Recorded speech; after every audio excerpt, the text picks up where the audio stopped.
just gotta be still to hear it, you know, and allow yourself to feel it. Sometimes I'll go on a beach and lay in the sand and just look at the sky and just close the world out to hear, you know. And it's not that you're going to hear a voice. It's No. just that something that settles in you that you just know. Yeah, You just know. absolutely. What has the forgiveness process been like for you?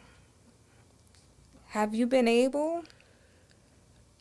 I don't want to say there's nothing to forgive, Right. but I don't approach it that way. Yeah, how do you approach it? People ask me, and I know they're waiting for, some stuff that they can hang on to. Look, I'm not ready to go have tea with anybody and, go to anybody's house and have a meal. And I acknowledge the change that's been brought to my life and devastated my family.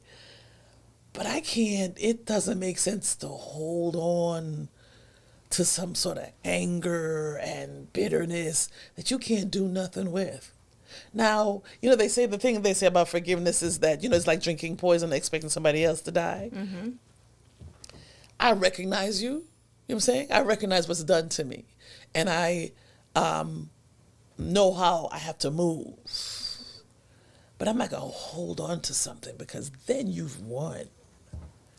You've eaten my soul. I can't let you do that.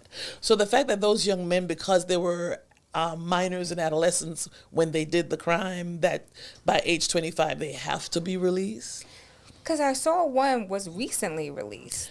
Apparently so, and I really don't pay attention. I think the shooter is what they said. Okay, so, and if I was his mother, I'd be grateful, right? That he gets another chance at life and da-da-da-da-da-da-da. I'm not his mother.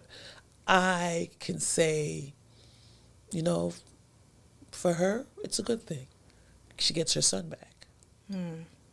I don't get mine back, but I'm not going to sit in it because sitting in it doesn't help me. This is hard enough to sit in it. Yeah.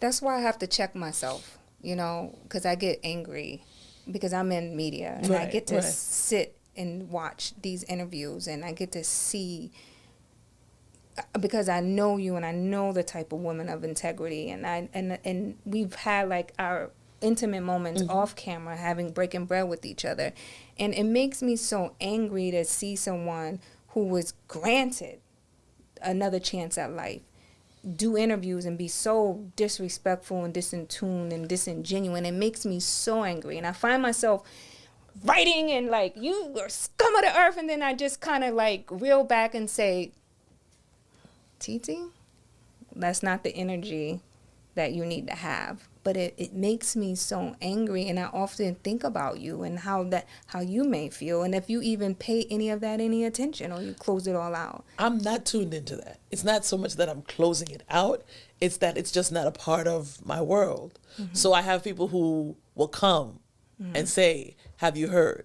People will hit me up on, Ma, you okay? And I'm like, yeah, what's the matter?